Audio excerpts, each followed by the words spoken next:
Hey everyone, welcome to the Single Player Experience Podcast, the perfect place for single player gamers to find out about good single player games to play and to hear about other single player gamers who are playing those dope single player games. So, with me today, we have the dopest of single player gamers. You might have recognized him from a previous episode.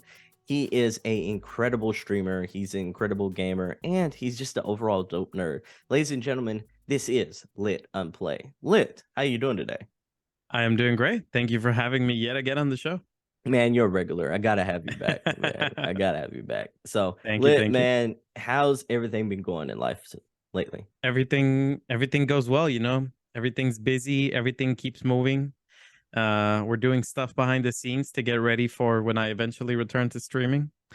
But yeah, life is good, I've just been playing games offline, enjoying my own like me time with video games, kind of like enjoying all the new games and just like old games and backlog and kind of just like keeping it to myself. I've been a little selfish with my gaming lately. Just me, myself, and I. And that's good. I think everyone needs me time, and then For sure. there's a certain like sense of relaxation, and almost like you almost have to refresh yourself every once in a while, or else Yeah. you will completely forget who you are, and like you'll get burned out. There's a lot of like people don't realize how intensive streaming can be. Yeah. Yeah. Streaming and content creation, like, you burn out. You might have like a really good idea. You go all in on it. And then eventually you're like, I'm all tapped out. And you kind of need to like go back into hiding, hibernate, recharge the batteries, and then you come back stronger than ever. Yeah, for sure, for sure. Let me pick your brain a little bit. Like you've been playing a lot of dope games in 2023. We talked about that in a previous episode, but what have you been playing lately? Okay. So lately, I think since the last episode, I I played a game called Scars Above. So it's a Oh, indie game that came out not too long ago. So think Returnal, but without the roguelite component to it. So imagine a third person shooter in an alien world where you're fighting creatures that are either humanoid, more animal like. Basically, imagine Returnal without the procedurally generated, without the roguelike aspect to it, and more of an RPG shooter or RPG third person shooter. Um, and like I said, it's an indie game. I think it was like 35 bucks on Steam when it came out. not bad. And it was honestly a lot of fun. I really enjoyed Returnal for everything that it is. I loved it. But I know that a lot of people were stuck on the procedurally generated, the roguelite, that you die at the third level, you have to start all the way at the first one. Returnal's a really punishing game. And I think this game might be exactly what these people that were not too happy with Returnal would enjoy. Because it's a story-driven game with really cool gameplay in an alien world. There's 4 different kinds of weapons. Um, there's a lot of like cool mechanics. There's like seamless transition between shooting and meleeing, and overall, it was a pretty enjoyable experience. It was definitely a game that was worth more than what I paid for. Yeah, this is one of those that I think like I look at a game like this and it makes me kind of like proud and impressed at the exact same time of like how far AAA games have gone, and because Mm, we see the like AAAs of the world, such as like the Dead Spaces and how far yep, they've come. yep, But then like you see games like the Scars Above and such like that at the double A level, that indie yeah, level, and now they're like punching above their weight classes now. yeah, yeah. It's very impressive. I think indies are really taking the industry by storm. You think back, like I always think back to it, like Hollow Knight was an Mhm. indie game, and it is probably like the greatest indie ever made. Like it had such a big reception. It was so well received. People still play it to this day. Like the game came out in 2017 and it is still a hot topic amongst indie games. Everybody's dying for the sequel. Any Metroidvania that gets made, it's like, oh, how good is this compared to Hollow Knight? Like Hollow Knight set a standard. And I think indie games started realizing, like, hey, we don't need a AAA budget to make a good game. We need a decent story. We need fun gameplay, and that's it. And a well balance between the two of them. Yeah, yeah, Hollow Knight definitely did that. Hades is another one I think is like a killer 100%. of indie Yeah. games, so to speak. But yeah, like even on 3D games, like you like the ones that we just brought up were more on the 2D side of Yeah. things. But like if you look at the 3D space with Unreal 5 and everything they're doing with that, like Yeah. all the indies now, like the people who are able to create in that space, they're going to be able to create some masterpieces in that thing. 100%. Yeah. I'm very excited to see what indie creators end up putting out with Unreal Engine 5. I think it's going to be insane. Like, it's going to look good, it's going to play well. And because I mean, I'm no programmer, I'm no game developer, but from what I've seen of showcases of Unreal Engine 5, it looks like, they're creating this massive library of assets where they can go in, grab what they need, throw it into their game, and like get it running. So I feel like it's also going to streamline the process. So we might not have to wait 10 plus years to see a really good indie that hits at the level of a AAA. Oh yeah, for sure, for sure. So, what else have you been playing besides Scars Above? I also played through Wolong. Oh, Wolong was actually mhm. pretty freaking cool. So Wolong is made by Team Ninja, who are the same people who made the Nio games, or Neo, whatever, Neo. however you want to pronounce them. Yeah, kill us in the comment section below or wherever. Tweet at me. Mhm. This is how you pronounce the game. Oh, whatever, you know what I'm talking about. Yeah, so they made those games. So they decided to make another samurai aesthetic like game, but this time they gave it, drum roll please, a perfect deflect system. Mhm. Yeah, they took, you can see that they took some inspiration from Sekiro. The game doesn't play like Sekiro in any regard, shape, or form, but the combat has a little bit of Sekiro sprinkled into it, particularly with the deflecting system. You still play like a traditional Dark Souls. You target lock, you have a light attack, you have a heavy attack, you can use all different kinds of weapons. There's armors that you can equip, unequip, whatever. But the across the board, the one thing that you can do no matter what kind of weapons you're using is deflect, and that's where the combat really clicks in, because if you're not deflecting, you're gonna have a bad time. Oh, for sure, for sure. Yeah. But yeah, it was really good. It was so much fun to like start playing the game and be like, oh, this is actually kind of tough, and once like it clicks in, you're like, I got this stuff. And that was the exact same feeling with Sekiro. You start Sekiro, you suck at it, everything's tough, everything kills you, but then it clicks and you're like, I understand how to parry. And you go from like getting your butt kicked to mastering the system in the blink of an eye. Yeah, And that's kind of how Wolong felt. it might surprise you listeners because I'm not usually a Souls gamer or like a Souls-born gamer, but I too have played Wulong, and I didn't necessarily play through it like you have. It sounds like you've beaten this thing. I platinum it. Yeah, I did Platinum? everything. What? Yeah. No, I have rage quit. I've officially Oh rage quit. no. But I will say I got farther than I thought I'd get in this type of game, and I enjoyed myself. Okay. I think I beat I can't remember the beast. There was one beast. I think it was like the second main boss. It looks kind of like a werewolf. Yes, yes, yes, yes. Okay, so I beat him, and then I beat the next boss that kind of looks like it's almost like a rhino kind of boss where it kind of Yeah, charges yeah, at you. yeah. In like a dusty, sandy arena. Yeah, exactly. Yeah, yeah. It almost looks I it know who you're almost talking looks about. Yeah. like what was it? The Star Wars arena where the like Obi-Wan and Oh, and and Anakin Anakin are in finding the Attack of the Coliseum. Clones. Yeah, yeah, Yeah, yeah. When they're stuck in I think that's Geonosis that they're stuck in. thank When you.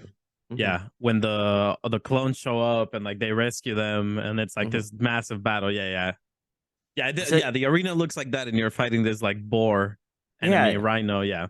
yeah, so, like, I managed to beat him, and then Okay. there's, like, that next level, it sorta opens the world up a little bit, and Yeah. there's this one creature that almost, like, hits me with, like, this electrical ability, like, like It's like a bird, right? it's a bird. I Yeah. quit on the bird. That's where I got it. That's where it got Okay. me. I was like, Okay. the bird made me tap out. Yeah, that enemy's kind of tough. Like the first time you fight him, he moves Mhm, around a lot. He does a lot of lightning attacks, and he flies a lot. So it's all mhm. like there's a lot of time where you can hit him. So yeah, Yes. I hear you. I hear you. Yeah, that's the part that made me cry for Uncle. So I'm like, I hit that part. I was just like, you know what? I can't grind no more. I can't do this no more. Yeah, so I gave that one a rest, and I've been Okay. playing. Have you played Tachia yet? Like the game, sort of like Wind Waker. It's like the Netflix. No. It's Wait, not quite what like game is this? I'm pronouncing it wrong, but I think it's called Chia or Chia. It's like How do you spell it? TCHIA. It is the new PlayStation release game for that's on their PlayStation Plus catalog. Chia, TCHIA, right? Yeah, Chia. Is that how you Yeah, pronounce yeah. it? Yeah. I no idea. I'm assuming the T is probably silent. It's probably something like Chia or Yeah. Chia. Yeah. I Um, played a little bit of that, and it does give okay. me Wind Waker vibes. You know what? I do recall seeing someone talk about this game. Hmm. Um, and yes, you're right. I recall seeing it and thinking, wow, that looks like a kind of like a Wind Waker game. Hmm. But no, I haven't played it. I did have it on my radar. How is it? It's not bad. It is, to me, it's like Wind Waker light. It's not necessarily Okay. like the highs of Wind Waker, but like I do think it plays in a very similar enough manner to where like it'll kind of scratch a little bit of that itch if you're craving Mm, like a older Wind Waker style Zelda game versus like Breath okay. of the Wild, Okay. but yeah. So Wulong's Fallen Dynasty, you played it all the way to completion. You platinum that thing. Yep. What kind of class were you in? So I actually stuck with the very first well, not the very first weapon, but the very first class. Hmm. So you start out with what is it, a straight saber, and they give you dual swords, they give you a pole arm, like you can get all manner of weapons, but I stuck with the straight saber because I'm a huge fan of like swords. Hmm. So kind of wanted to stick with a katana, but they didn't have katanas, because this is Chinese history, not Japanese. Um I did try a couple of weapons. Like I tried pole arms, I tried dual blades, I tried curved sabers, and I don't know, the straight saber was like my stuff. So I stuck with that one. I did a little bit of stealth, but it wasn't like Sekiro stealth. So this one was a little bit tougher to pull off. So most of the time I would just like run in and start a fight. Oh yeah, for sure. Um, but I believe that out of the 5 attributes, because there was wow, what was it? Water, fire, earth, metal, Yeah. and wood. Hmm. I think I ended up going with the green one, which I think was wood. Yeah. Um, and I did wood and water because both of them synergized really well with the straight saber. So it scaled my weapon to do more damage, and wood was what gave you more health. So like it ended up working out great. That's cool. That is Yeah. cool. So, would you want a sequel from Mulan Fallen Dynasty, or would you want to see something new from like the Neo team? I think I'd like maybe DLC from Wolong. Hmm. I don't think I would need necessarily like a sequel to it. I think the game was pretty good and I got what I needed out of it. Maybe some DLC with like additional levels, additional bosses would be cool. Um, but in terms of what I'd like to see from Team Ninja next, I know that they're already working on a new game. They're working on a game called Call of the Ronin, Oh, that looks which so good. that game looks like Ghost of Tsushima, Hmm. but like it's Team Ninja, so like it's gonna be probably bigger, and there's guns, and I feel like it's gonna have like that like Dark Souls feels to it, like the Souls formula. Hmm. And it looks good, it looks phenomenal. We're back in Japan, so we have katanas.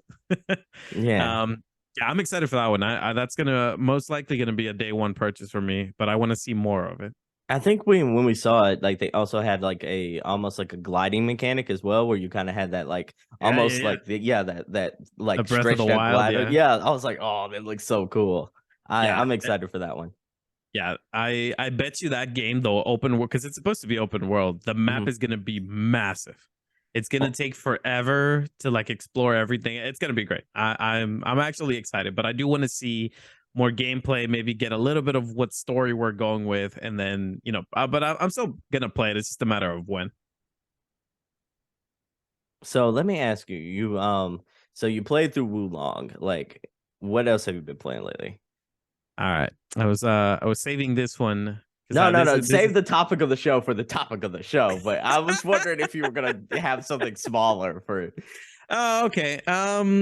No, that's about it. I in preparation for the topic of the show, I did play the original topic of the show. And, we can talk more about that when we get to the topic of the show. Okay. But I think that's about it. I've been playing also. I did start Monster Hunter Rise. Oh, how you liking it? I like it. So as someone who put 300 plus hours into Monster Hunter World, I was a bit skeptical about going into Rise. I was like, am I gonna like it as much as I liked World?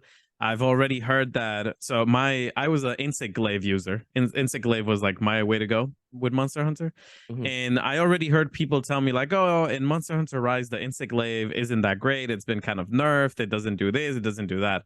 And I was a bit skeptical going into it, but a buddy of mine, he got the game on Steam. He's like, hey, why don't we play this one together? And I was like, yeah, sure. So we jumped into it. We did a couple of missions, ran around, did a bunch of stuff. And I'm actually kind of liking it.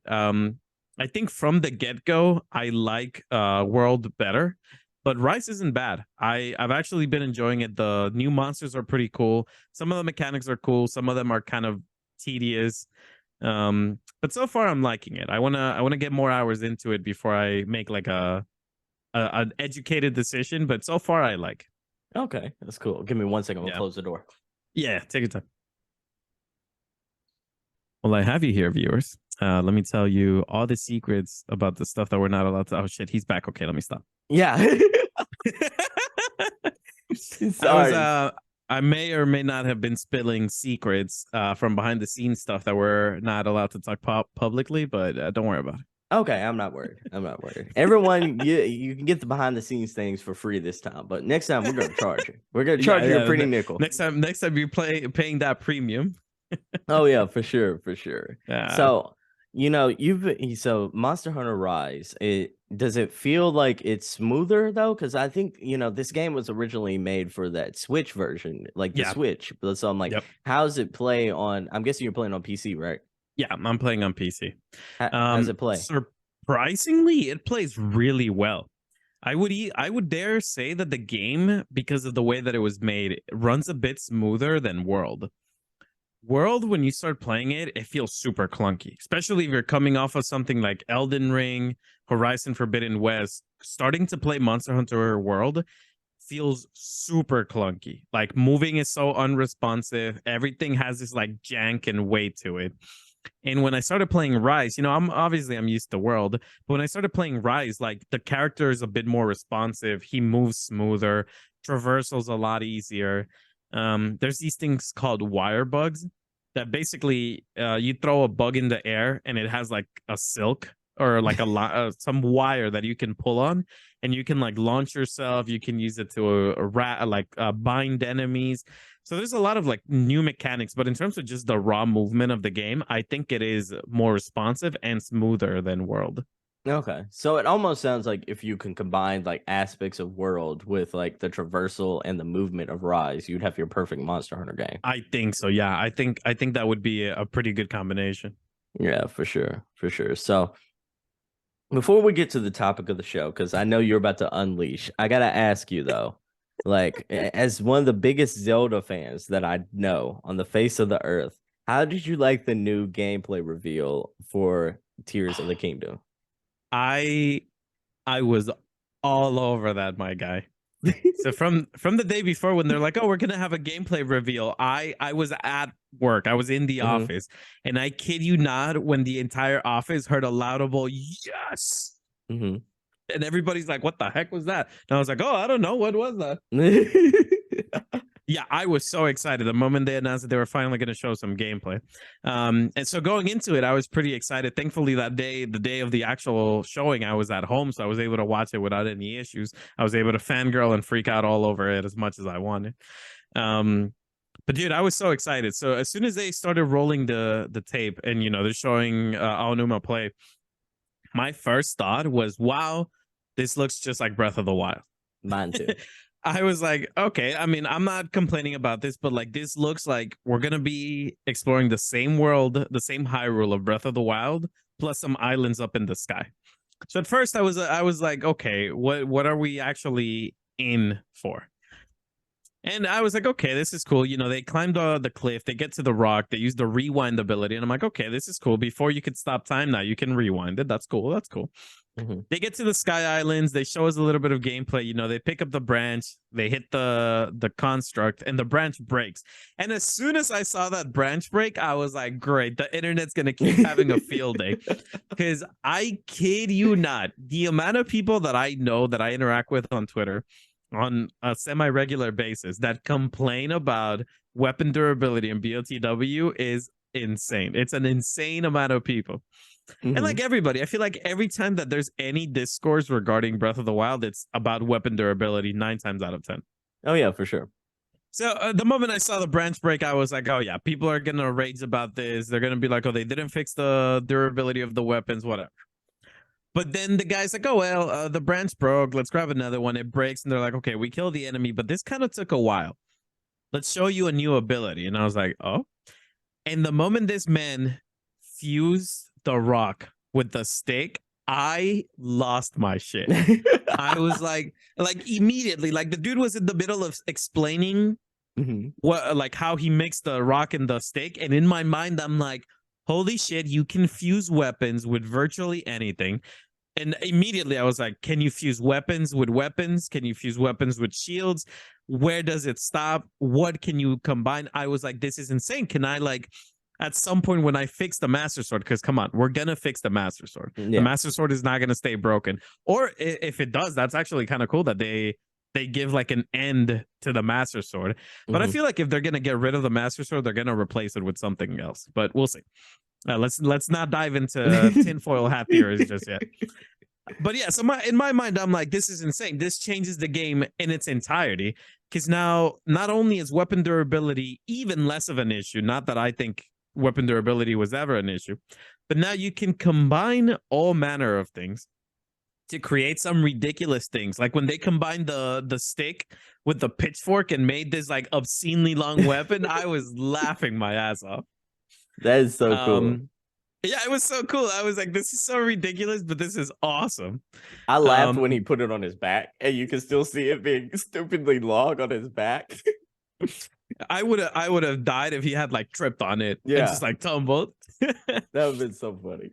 Yeah, but yeah, so I, immediately I was like, wow, that's gonna change like the whole like the whole approach, the whole mechanic of the game with weapons, because now it's not just a matter of like, oh, I found a good weapon. It's like now it's like I can craft an even better weapon with the weapons and the stuff that's around me. Mhm.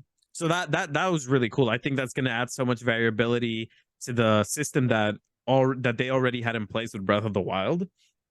And then when they showed the next ability, Ultra Hand, and how you combine materials to create a boat and put the propellers on it, and how you can like make a car, you can make a floating raft, like all manner of things.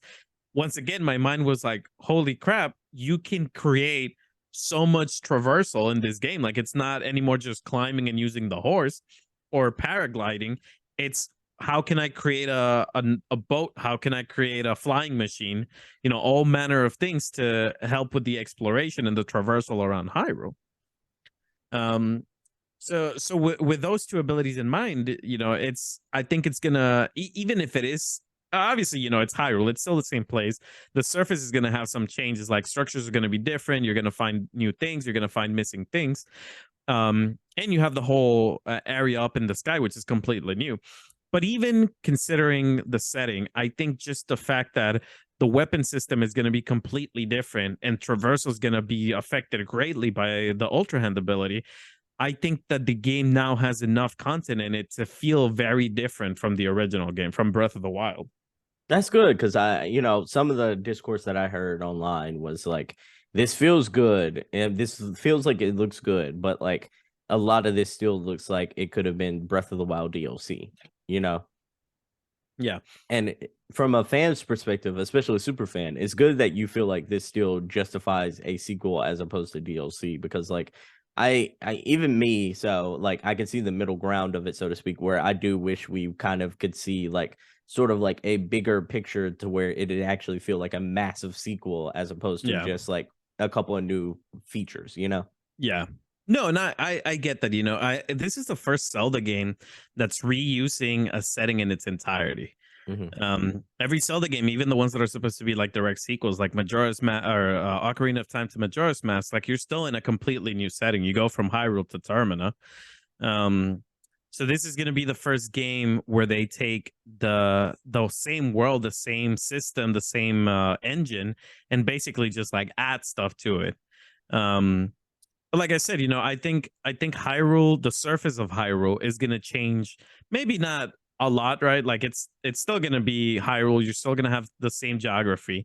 Um, but I think there's going to be enough changes to like, oh, that wasn't there before. Let's go explore that. Oh, where does this lead? Oh shit, this leads to a whole underground cave that was clearly not in the game before. So I think there's going to be enough of addition to the surface. Plus, like the sky stuff looks massive. Like it looks like it's not just like an island or two. It looks like it's like 20 million of them up there. So I'm sure that just like getting there is going to be a journey, and then you have to explore them. I'm sure there's going to be stuff to do up there. Um, and then the other thing is like, I'm very excited to see where the story takes us, because I think we'd be lying to ourselves if we say that the geography of Hyrule isn't going to change based on what this creature, this evil entity that we believe to be Ganondorf, is going to do to the land. Like I'm assuming at some point he's going to assemble his armies. They're going to mount a full-on assault on Hyrule, and that's going to maybe block sections off. He's going to turn like he's going to mount fortresses in different places. I think the land of Hyrule is going to change throughout the game, and I think the changes that come with it as part of the story are going to just add to the value of having this be a completely new sequel versus just a DLC. I think that. I hope that you're right, because I'm I like, hope if so too. I was about to say, if not, I think people are gonna be really pissed. Like, Yeah, really people will pissed. be upset. I'm a super huge Zelda fan. Mhm. Like whatever Nintendo does with the game, like I'm there day one. I'm gonna play it. I'm most likely gonna enjoy it. They would have to make some like ballistically bad choices for me to be upset with the game. And from everything I've seen, like anytime that I see anything related to the game, my hype for the game just builds up. Um, so like I'm fully aboard the hype train. I'm like at the front conducting the train. But I do hope that I'm right. I hope that things do change throughout the game. And a lot of people keep complaining. They're like, "Oh well, Nintendo's not showing any of that. It looks like the same game with just a couple of new features." And like, I get the complaints, but at the same time, it's like if there are going to be major changes, I don't want to know about them No, a for sure month not. and a half out of the game. Like we're Mhm. so close to the game that at this point, I just like I hope they don't release any more trailers, any more nothing. I want radio silence on the game from now until release day, so that once the game comes out, I can play and experience everything blindly. Okay, Lit. How many Switches do you have right now?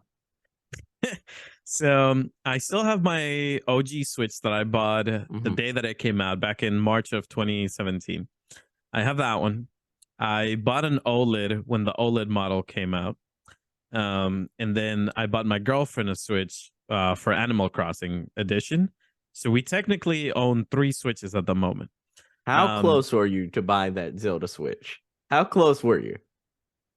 what do you mean? How close was I? You got it. You bought the Zelda Switch too.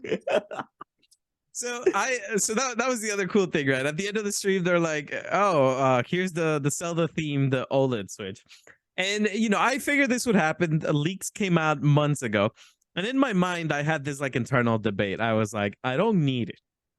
I don't need it. I don't need it." And as I kept telling myself that I don't need it, I could see my fingers scrolling through my phone, Mhm. going to Amazon, finding the thing, clicking pre-order. Thank you for your order. Your order has been confirmed. And I was like, oh shit, I guess I bought it. No, that's so funny. So, are you gonna It's keep terrible. all the Switches, or are you just gonna So just what I'm gonna what I'm migrate thinking of some out? doing is my current OLED, Mhm. the one that I got when the OLED came out. I'm probably gonna give that one to my brother. Oh, sweet. Uh, yeah, and I'm gonna keep the Zelda OLED with the base and the controllers. Because I thought about it. My first thought was I'm gonna give the OLED to my girlfriend, but my girlfriend doesn't use the Switch as much as my Mhm. brother does. So I'm gonna give. I think the OLED would be better spent on my brother. Um, but yeah, I as soon as they announced that on the stream, I was like, wow, okay, well, I'm most likely gonna get that one, the OLED, as soon as I saw it. But my thing was like, these things are gonna sell out like crazy. Oh, for sure. Um, and the I think the stream said that they were going to be available for 28. So I was like, oh, there's still like a month left before those go on sale. So I was already planning, I'm going to start saving up money. I'm going to follow this one guy on Twitter. Shout out to Wario64. What? Same here. Yeah, Wario64 has like the drop on whenever you're trying to buy something. Hit notification, follow him, turn on notifications, you're in there. So I even made a note on my calendar. I was like, oh, on April 27, turn on notifications for Wario so that you don't miss the Switch sale. And today I was at work chilling, minding my own business. And I happened to be scrolling through Twitter, and I see Wario tweet out saying, "Oh, the Switch is up for pre-order on Amazon." And I was like, "What? I thought this wasn't supposed to go live for another month." I was like, "Shit, I'm late," because the thing was like posted an hour ago. I'm like, "That is gone. That was sold out like the second Wario posted that." But I was like, you know what? Let me give it a try. So I clicked on the link, and surprisingly, they were still available. So on Amazon, Best Buy, and Target. So I was able to secure one on Amazon on my account, and now it's locked in. That is amazing. That is amazing. Yeah. So officially, during the Switch's lifespan of 6 years, you were going to have officially 4 Switches. Yep. I have bought a total of 4 Switches on the lifespan of the Switch on its 6 years. All right, let's be honest. This has got to be your favorite console of all time at this point, right? Probably. Probably. I very much enjoy the PlayStation 5. The PlayStation 5 has been amazing. But I grew up on Nintendo. Legend of Zelda is my favorite series ever. And anytime that I'm also a sucker for limited edition, like themed consoles. Back in the day, I had a Halo Xbox 360. I have an Xbox. Good. Yeah. I have an Xbox One that's Gears of War themed. I had a PlayStation 4 Pro themed with Star Wars that had like Vader's face on it. So like I love that stuff. I live for that like limited edition theme stuff. So when I saw this one for the Switch, I was like, well, this is Zelda. And the dock, dude, more than just the Joy-Cons, the dock for this edition looks so freaking cool. I was like, we have to get that. I like that. I like that. Did you see the Pro controller as well? I tried getting one of those today. I spent probably more than I should have trying to get one, but that thing sold out in seconds. I had notifications on. Wario tweeted out, hey, pre-orders are up on GameStop. And I kid you not, like I happened once again to be scrolling through Twitter. I saw when he tweeted it, it said 5 seconds ago. I caught the thing 5 seconds in. I clicked on the link. I went to the website. I added it to my cart. And as soon I immediately like read through, made sure the information was right, clicked on place order. And I'm guessing between the time it took the website to register, me clicking on place order, and it actually processing the order, they sold out in a matter of seconds. It was like 20 seconds in, and they sold out, and I wasn't able to get one. That's crazy. Yeah, but I'm hoping they'll restock them soon enough, and hopefully I can get them on Amazon or a website that I trust a little bit more with ordering stuff. I did manage to get the carrying sleeve that's also themed with Zelda, and I got the Link amiibo. So once I get the Pro controller, I will have collected all of the Tears of the Kingdom merchandise. Yeah, that's really dope. After that, you're almost like Thanos' Infinity Gauntlet, where you basically got all the Zelda gear for the Switch generation, especially. Yeah, because I was also able to secure a collector's edition back when they announced them. So I'm set. Honestly, the only thing I haven't gotten, and I'm actually considering getting, is Nintendo has a special deal with GameStop, where if you buy Tears of the Kingdom in store and you go pick it up in store, you can get a plaque, like a wooden plaque, with engravings related to the game, but that's only like while supplies last. So on May 12, I would have to like get up early, go to GameStop and pick up my copy and hope that they still have the plaques available. That's crazy. That's fun. So you're ultimate collector.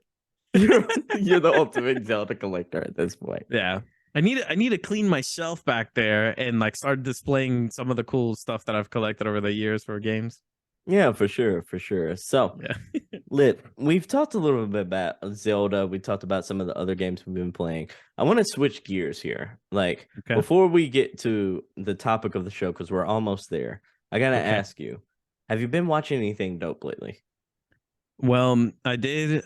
I think since last time I did watch the entirety of The Last of Us on TV. Oh, loved it. Um, Absolutely it loved it. was it was good. Last of Us is one of my favorite games ever. And the show, Pedro Pascal is amazing. I love Pedro Pascal. Bella Ramsey from Game of Thrones, I was like, she has potential. Like she does good work. And then to see her play Ellie, it was such a good show. Like I really enjoyed it.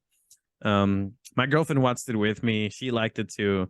She's the type of person that doesn't really care for like gory and violence things and like Mhm. zombies. Like that's just not her thing. But I was like, trust me, the story is worth it. And she's like, all right. And I think it was around like episode 3, the one with Bill and Frank, that she's like, wow, this is really good. And So then she was good. hooked. Yeah. Yeah, so good. That Yeah. episode's probably gonna win awards. I That think so. single Yeah. episode. Mhm. Yeah. That episode was so well made. A lot of people complain that it like added nothing to the story. It's very different from the game where Ellie and Joel actually interact with Bill and like go through the Mhm. town and like do stuff with him. Whereas in this one, like they're both already dead by the time they get to the house.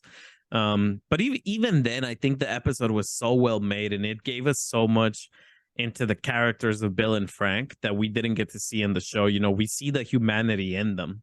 Oh yeah, for sure. And I think that was so well made. Like it was beautiful.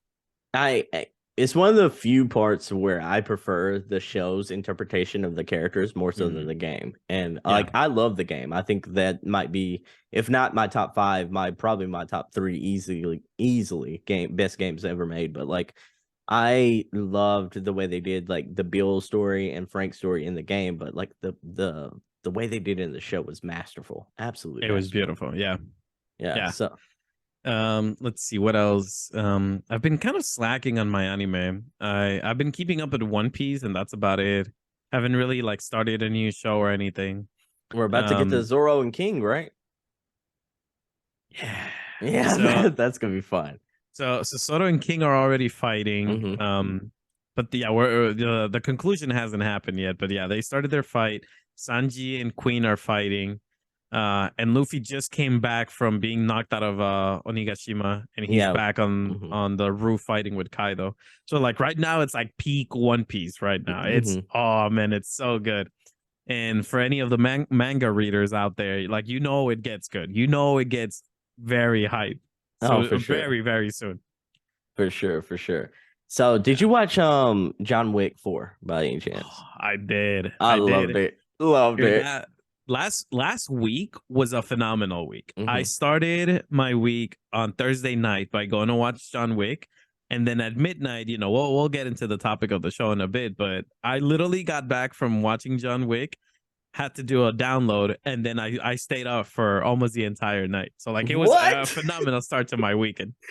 What? Um, Okay. The but yeah, reason John Wick 4 was so good. Oh, you know, a lot of people are like, oh, well, it's just another movie of Keanu Reeves killing people for like 2+ hours.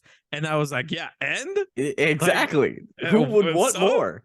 Who would want more? and the action pieces, the sequences, the filming, everything about this one was a world above the other three. I really think that every John Wick movie has like just been bigger and better than the previous one. Mhm. And after Parabellum, I was like, there's no way they're topping this. Like, this has to be like their best work.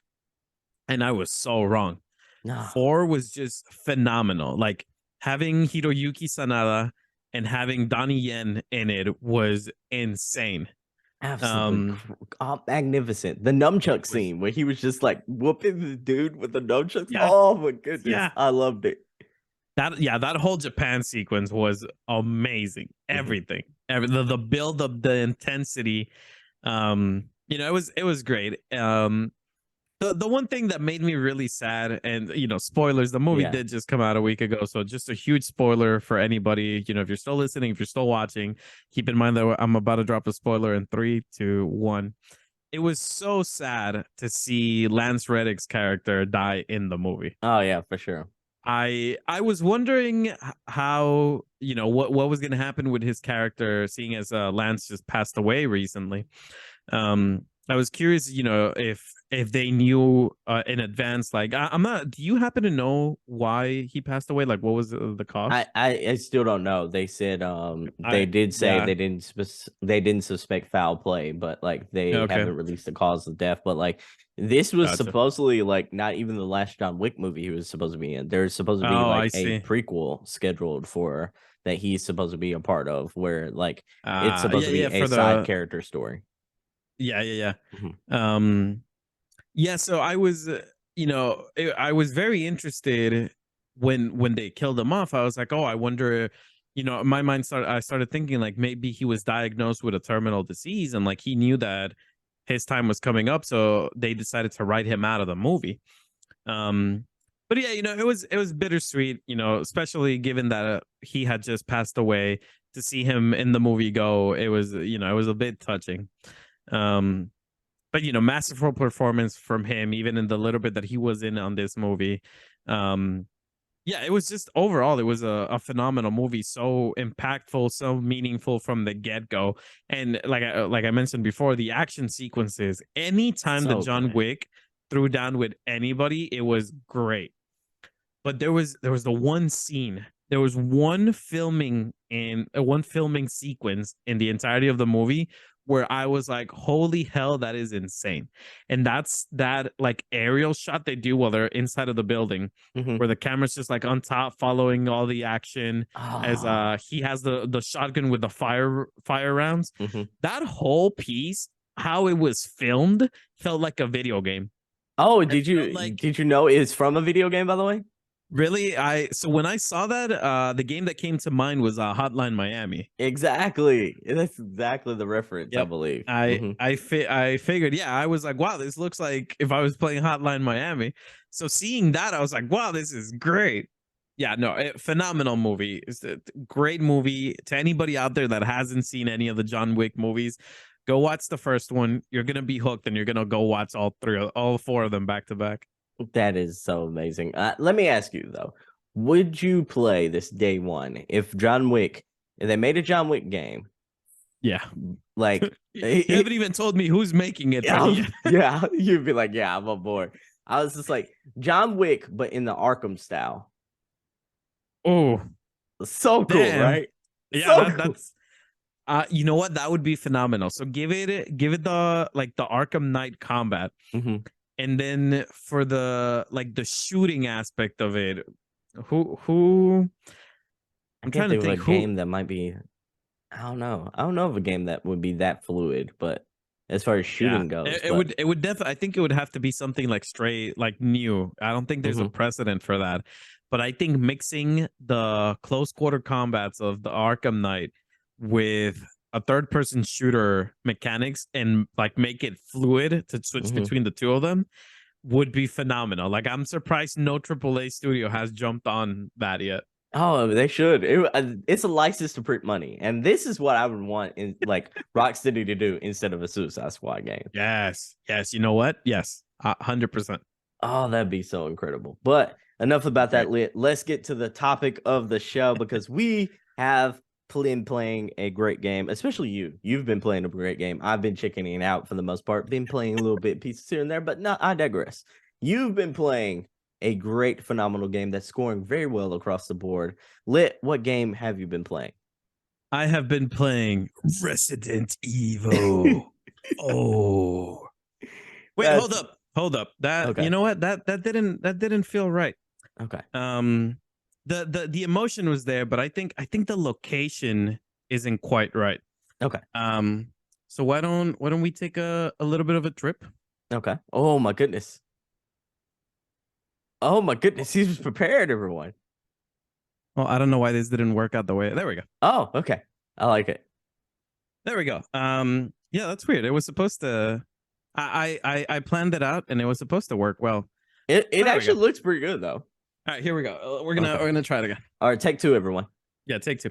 Yeah, you know that didn't feel quite well. So why don't we? I think it had to do something with the settings. So why don't we run that again? Why don't you ask me again what I've been playing? Okay, okay, lit. So you've been playing the game, been reviewing very well across the boards. Yeah. What have you been playing? Well, I'm glad you asked because I have been playing What? What? Resident Evil. I feel transported right now. That is amazing.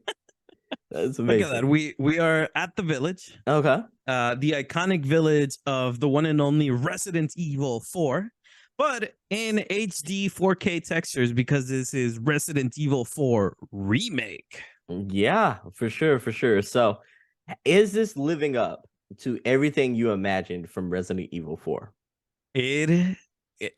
Short answer, it has far exceeded all of my expectations for Wow. Resident Evil 4. To give you some context, Resident Evil 4 was the first Resident Evil game that I ever played. It was probably the first like scary horror game I ever played. Like seriously, when I say played, like obviously I tried other things that were like scary, but I never like played them seriously. It was more like I was watching my uncle play and like he would give me the controller and I'd be like, oh, this is scary, take it back. Resident Evil 4 was the first game that I like actually like my parents bought for me, and I knew full well that it was a horror game, a scary shooter, and I went into it and I was like, I'm gonna complete this. I played the crap out of it. I think the first time I played it was on the PlayStation 2, and then I played it on the Wii. Backwards. I played it on the Wii first, and then I gave it a try on the PlayStation 2. So I played the Wii version first with the motion controls, and that was super cool. Because it was just around the time that the Wii had come out. Actually, I forget when exactly the Wii came out, but I played this game. I think 2006, 2007 was when I tried Resident Evil 4 on the Wii, and it was so cool. It was such a phenomenal experience with the horror, the action. Like back in 2000 and back in the early 2000s, this was revolutionary. This like third person over the shoulder camera, the way you move, the way you aim, you know, the jump from Resident Evil 3 to Resident Evil 4 was insane. It was genre defying, it was trend setting, it was everything you needed out of a video game. So yeah, it was really cool. So like I love this game from the get-go. Resident Evil 4 is one of my all-time favorite video games, not just within the Resident Evil series, but overall ever. Wow. So when the remake got announced, you know, I lost my shit. I was so excited, very, very excited to see one of my favorite video games get the remake treatment. And last week, as I was mentioning before, I went to watch John Wick on Thursday night because I knew Resident Evil 4 Remake was coming out on Friday, and I wanted to be ready, uninterrupted, to game the entire weekend. And when I tell you that that's what I did, I want you to believe me that for the entirety of the weekend, I played this game. The game released at midnight. It took like 20, 30 minutes to install. And as soon as it installed, I kissed my girlfriend goodnight and I told her, I will see you Sunday. He went to bed. I stayed up from midnight, right? I started playing around like 12:30 a.m. I stopped playing at like 4 in the morning because I was like, I have work tomorrow. I should probably go to sleep. I went to sleep. I got to bed at 4:30. I woke up at 7:30. What? So I got 3 hours of sleep. I thankfully only had to work till noon. So I worked till noon. And then the second I clocked out of work, I booted back up the game. And I did not stop playing until 3 in the morning Saturday. Wow. I took bathroom breaks. I took shower breaks. I took food breaks. You know, I took the bare minimum to exist outside of playing video games.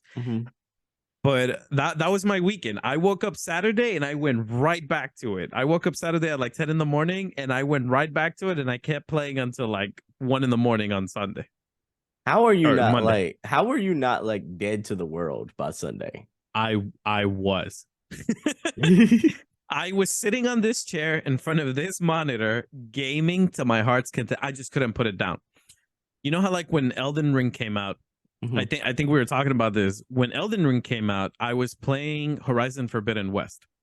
And I put Horizon Forbidden West down to try Elden Ring. And you can ask some of my friends. One of my buddies, I told him, I was like, hey, I'm going to put Forbidden West down. I'm going to play Elden Ring for the weekend. And then I'm going right back to Forbidden West to finish it. And then I'll finish Elden Ring. That was a big fat lie. I started playing Elden Ring and I just couldn't put it down. that first weekend the game came out, I put Mhm. like 40, 50 hours into it out of the 72 of that was the weekend. And it was the same with Resident Evil. Probably even worse. Like I did not take a break. I just like kept playing. I started playing it Friday midnight, and by Saturday 7 p.m. I was done with the game. I had finished my first playthrough. That is insane. So let me ask you, like, was this everything you remembered it to be? Yeah. So the game did change a drastic amount of things, but I think it changed them for the better. Mhm. So the story, for one, is more fleshed out in the remake. They took more care to develop the story better, to develop the interaction between characters in a much more natural, realistic, believable way. And in a way that makes more sense to the overall story of the game and of the series. So there was a lot of thought and effort put into like making the story fit better into the series. Okay, so do They you also, yeah. I was gonna say, like, on those changes, do you feel like they're more like quality of life kind of changes, or do you feel like they're just like changes that kind of fit this engine a little bit better? So in terms of gameplay mechanics and like the design of the game, there was all number of changes. There were quality of life changes. I think the one that people realize the soonest is the fact that you don't have to pause the game and open your inventory every time that you want to switch weapons. You now have a like a quick selection um cross, I guess, because it's not a wheel. It's not like a weapon wheel. Mhm. But it's you have 8 inventory slots that are easily accessible to you via the D-pad on the controller. So you got 2 spaces up, 2 down, 2 left, and 2 right. So that's probably like the earliest, easiest quality of life change that you get to see. Um, the game now has crafting, which isn't something that the original had. You can craft ammunition by finding gunpowder and resources.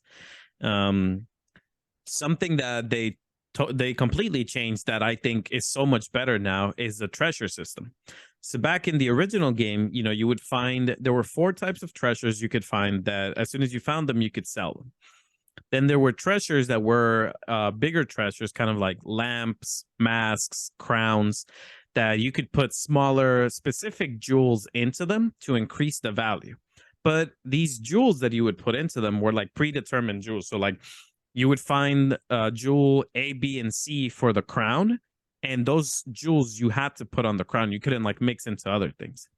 Now for the remake, you have some of those same like big treasures, but the treasure system is completely revamped.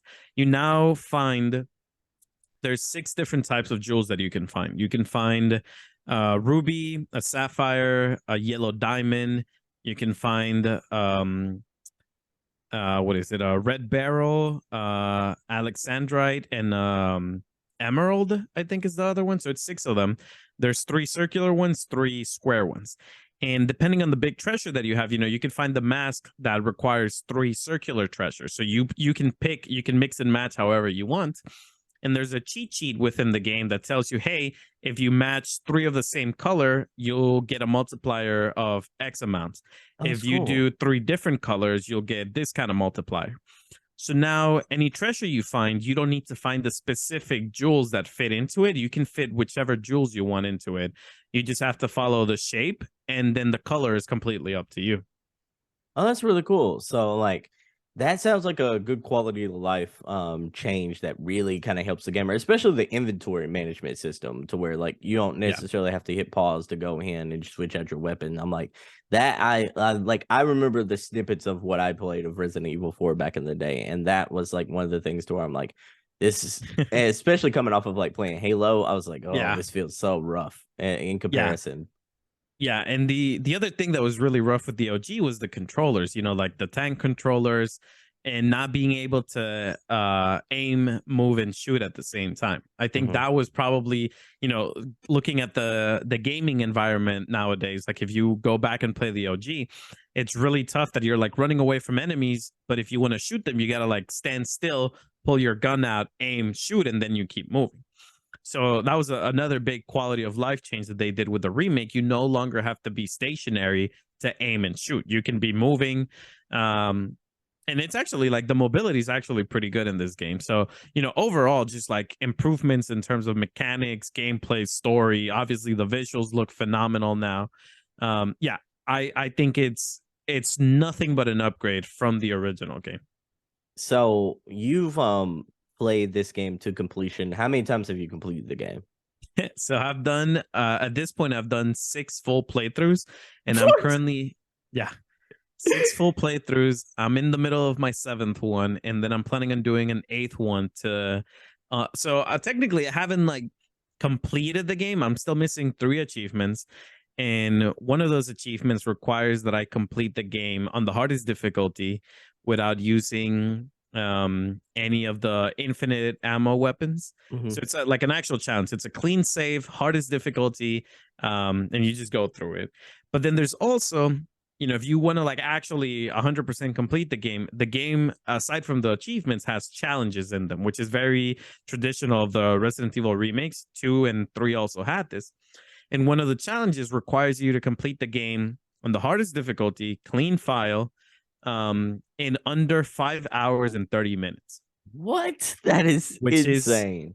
it's pretty insane because the hardest difficulty is really tough, and 5 hours and 30 minutes is it's looking at the full game. If you know what you're doing, it's 5 hours and 30 minutes is actually very, very generous, but it still feels like you have to rush. Like you can't stop to like explore everything. You can't really take your sweet time with like every encounter. Some of them you have to rush through and hope that you don't get hit. Some of them you have to actually stay and fight, and that adds to the time. um so the playthrough that I'm currently doing is the one of hardest difficulty with no bonus weapons, and I'm Mhm. almost done with that one. So I should be able to finish that one up pretty soon. And then I need to put on my big boy gamer pants and do the hardest difficulty in under 5 hours and 30 minutes. And I know that one's gonna kick my butt a little bit.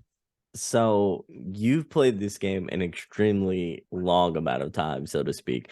Yeah, Would you say this is easily your most like played game this year?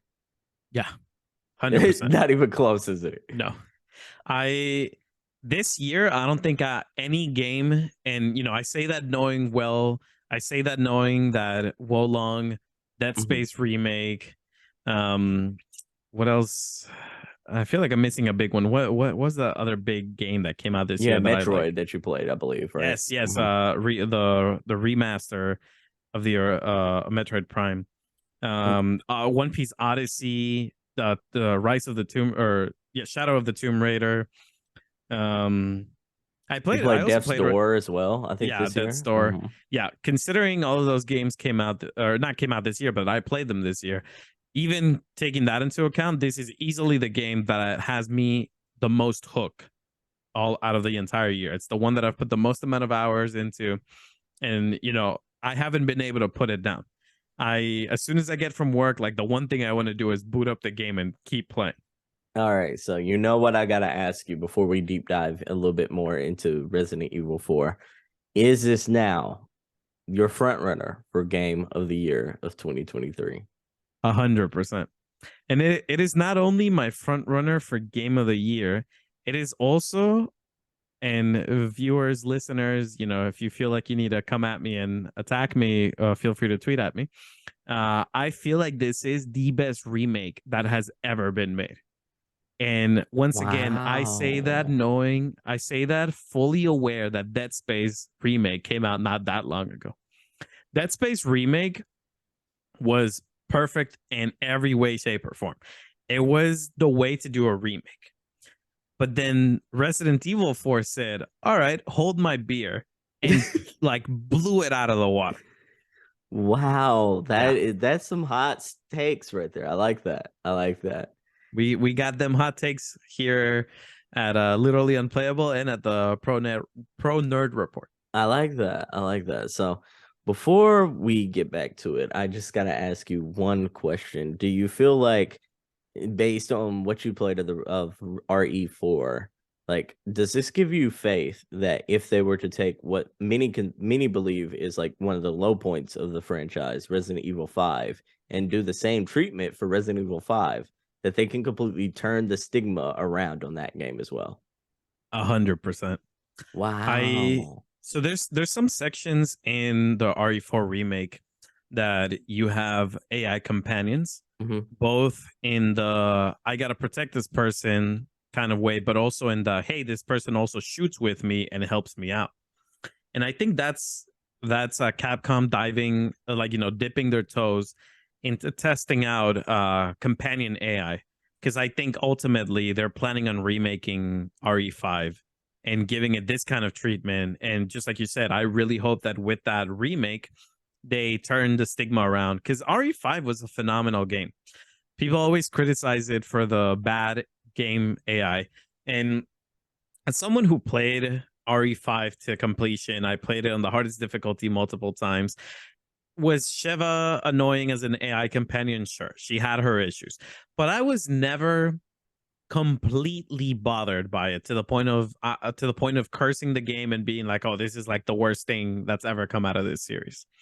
Um, RE5 had a really good story.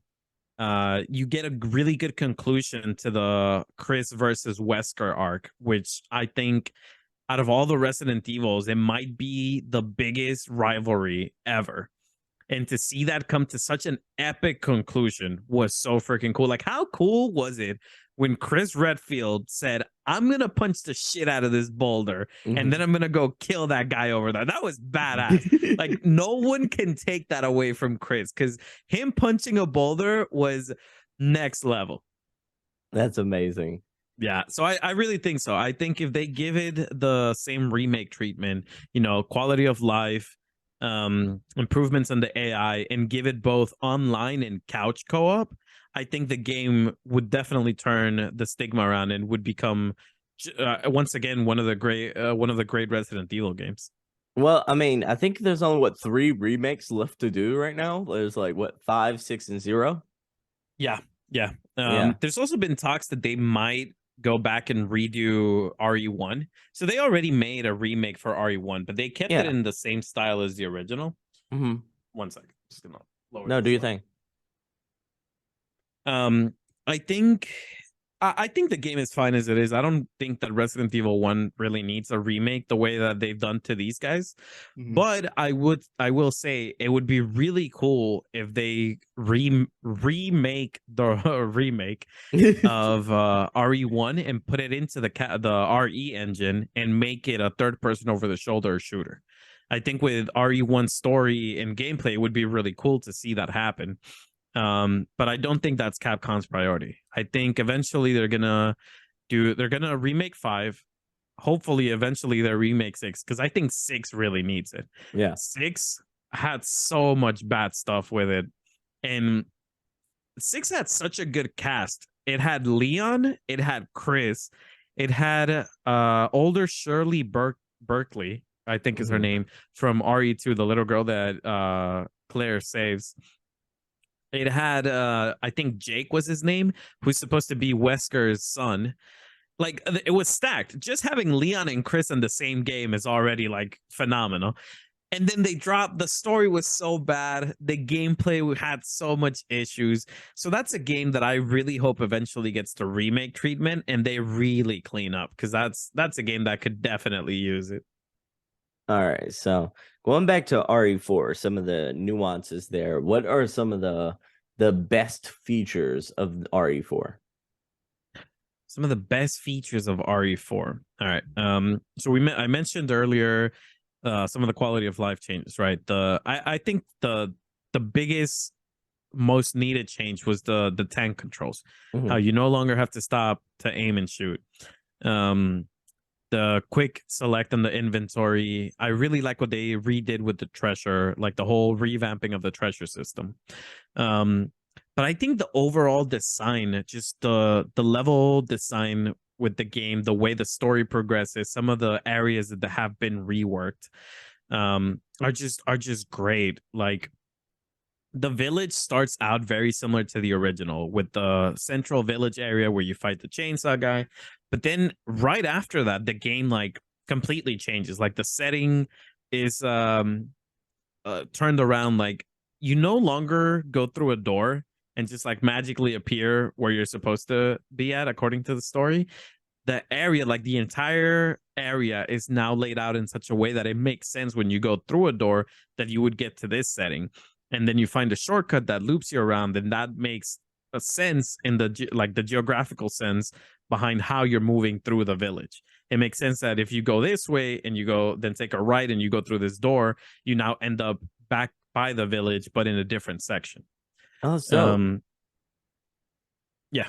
they also added pairing to this game. Really Yes. changes things a lot. Yeah. And I was gonna get to that one. Yeah, that has to be my favorite addition in the game. You know me. I love my Sekiro. I love my parrying. And the moment I saw in the trailers that they gave Leon the ability to parry attacks, I was like, it's over. It's over for everybody.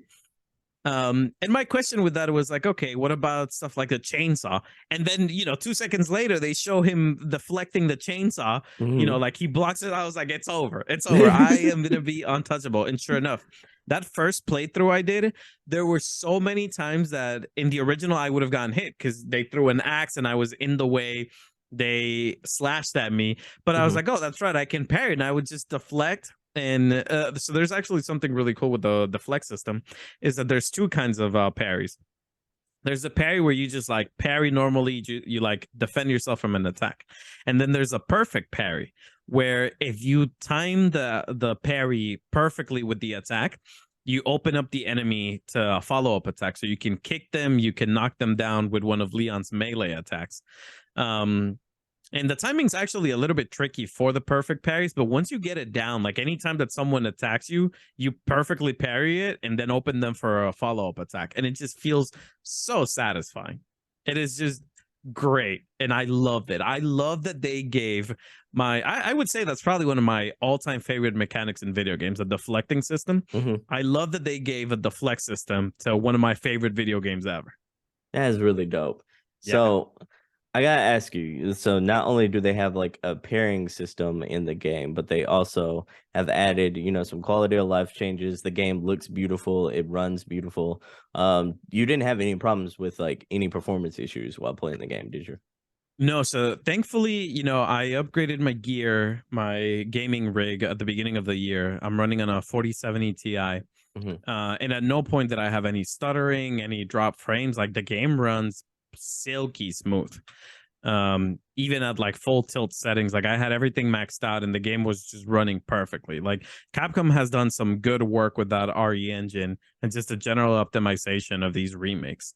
Because 3 and 2 were the same way. Like I didn't have any issues running them on my current setup. So with your setup, I know you're playing on PC, but do you play mouse and keyboard, or you play on PC? No, I play on controller. Yeah. I figured. Yeah, I'm a huge controller guy. I've never really been much of a keyboard and mouse player. I heard someone say once, they're like, a keyboard and a mouse is what I use to write my emails, not to play video games. Get your head out of your ass. I feel you on that. I was like, yeah, that's true. Keyboards were made to type, not to freaking play video games. But I obviously I understand, like aiming with a mouse is so much better than a controller. But I never got used to it, so I play with a controller even though I'm on PC. I'm a controller guy myself, so I completely get it. I will say though, like I want your opinion here. If they have a RE4 version of a PS5, is that a day one buy for you? An RE version? Like a Resident Evil version. Like say they have like a collage of like a RE4, like 1 through 4, and then like 7 and 8, and they have like a collage on like the face plates of the PS5. Oh, I see what you're saying. Yeah. I see what you're saying. Yeah, probably. I would probably I would probably spend some money on that, especially if they got like a cool one for the RE4 remake. I would buy that and like switch the plates on the PS5 for sure. Would you prefer an RE4 plate or a Spider-Man 2 plate? Oh, that's a hard one.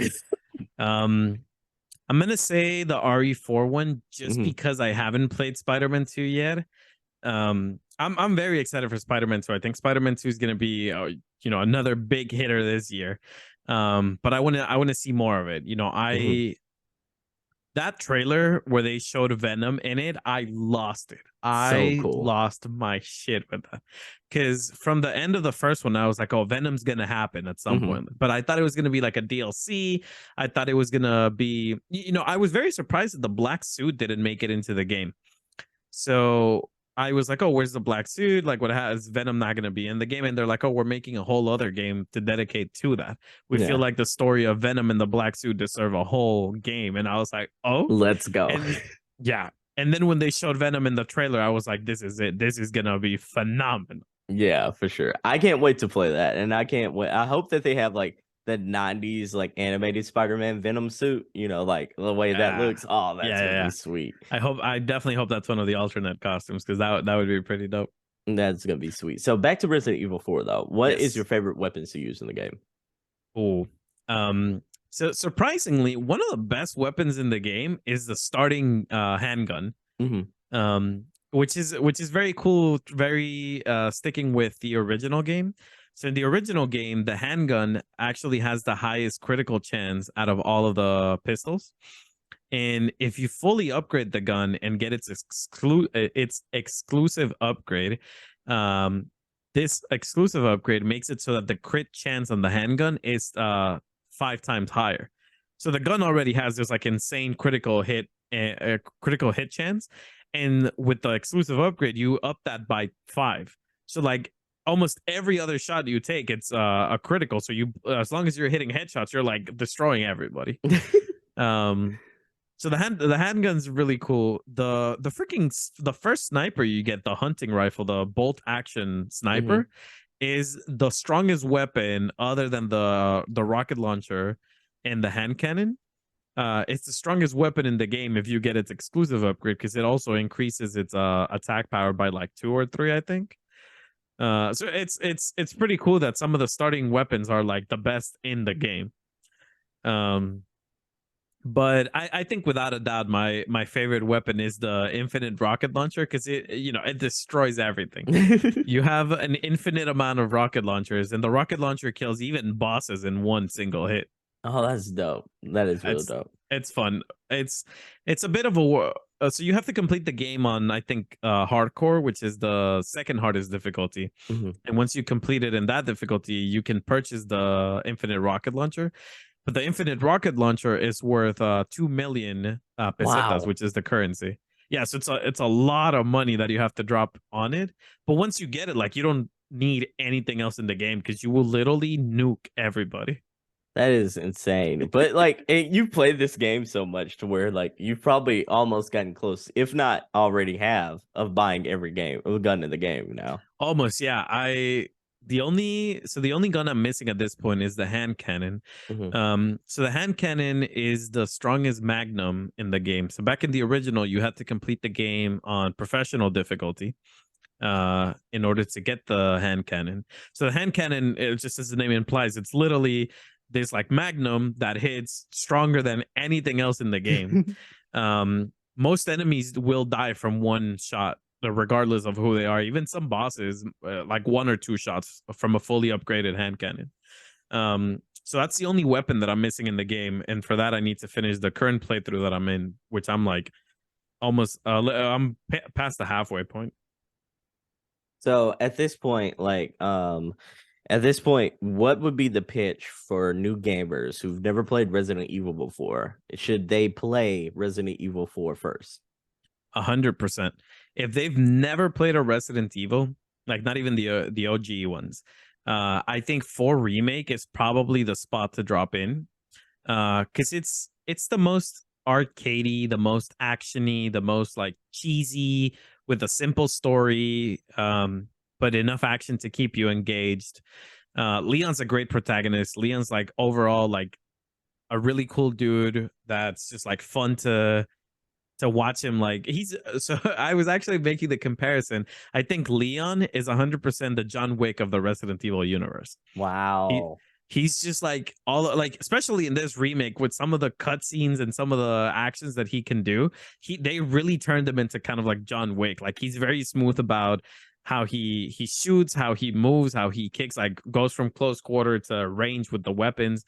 Like, it's pretty fun to play as Leon.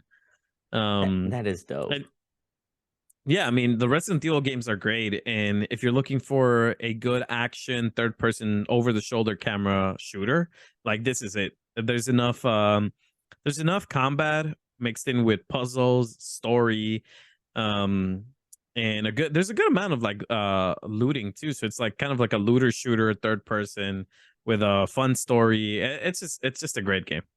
Okay. Okay. Yeah. So my last question, Lit, is: are you ready? Because it is time for the Pro Nerd Trivia Challenge of the show. Oh boy. Yeah, Lit, All it right. is time. Let's see how you do this go around. Last time this kicked my butt, so let's see if we can do better this time. I think you got it this time. All right, so this time. All right, so there is a character by the name of Falcon in the MCU. What is Falcon's government name? His official name in the MCU? Sam Wilson. All right, so he's 1-0 so far. So far, so good. All right. All right. In the world of Harry Potter. Oh boy. All right, so there are 3 main characters in Gryffindor's in the Gryffindor trio. They are Hermione Granger, Harry Potter, and blank. What is the name of the blank? Ron Weasley. All right, so he's 2-0, ladies and gentlemen. He is mowing through these questions Hey, today. let's go. We might have a new champion. Let's see. All Don't right. jinx me. No, I won't. All right, so. All right, here we go. In the realm of DC. All right, so. Name. Ooh, this is a good one. All right. So, in the DCEU, there is a character by the name of the Flash. What is his official birth name? Barry Allen. He is 3-0, everyone. He's mowing through these questions. He's got it. He's got it. He's got the momentum on his side. All right, so here we go. Question number 4. And it is... Oh, this is a good one right here. Oh, this is a real good one right here. It is Xbox trivia. Okay. All right, so. All right. So. Let's see, what do we got? There is 2 characters that are of African American descent in the Halo universe. Which character is still alive and accompanying the Chief in Halo 3? And wait, that is still alive? Yes. In Halo 3. Like in Halo 3. Okay, Halo Major 3. Johnson. That is 4-0. Ladies and gentlemen, 4-0. He's mowing through it. We're about to have a new champion. I can feel it in my bones. Boy, oh boy, oh boy. All right, so here we go. The last and final question comes in the realm of Pokemon. All right. In the first generation, there is a Pokemon evolution of Oddish. This Pokemon evolves into which other Pokemon? So Oddish, is it Radish? Is that your final answer? Let's see, because I know it's Oddish. There's a mid evolution, and then it's oh man, I can picture it too. It's the mushroom. It's the big mushroom. Oh man, is it Gloom? Oh man, Oddish. I'm gonna. Oh man, let's go with Radish. You're asking for the next evolution, right? So you're asking for the middle evolution. The middle. All right, let's go with Radish. That is incorrect. It is Gloom.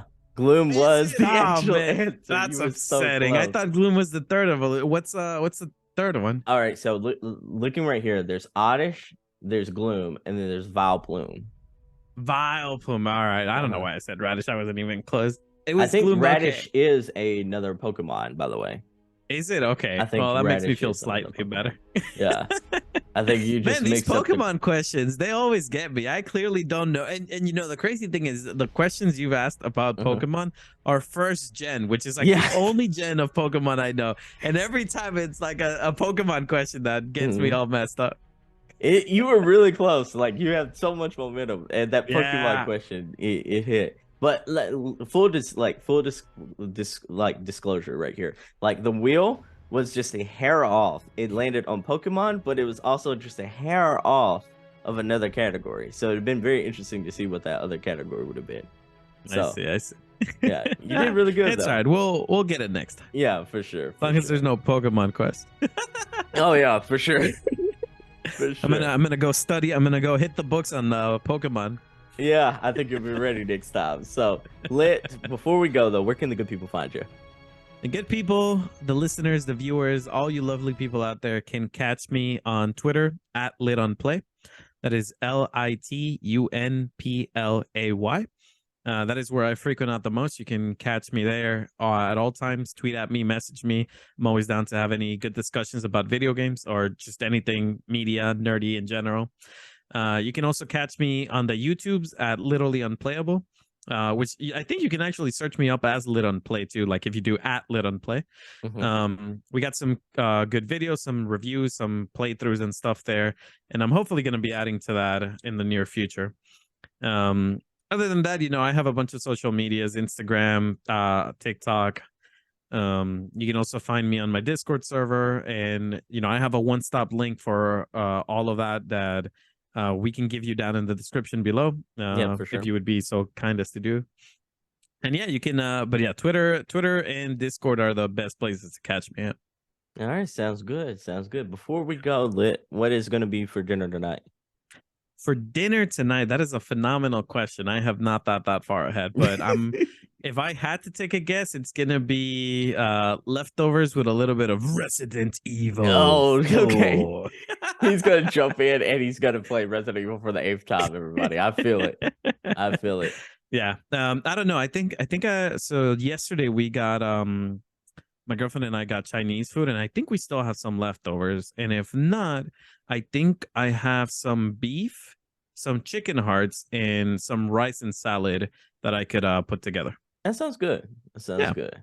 Lit, chicken hearts are great. I don't know to y'all lovely people listening.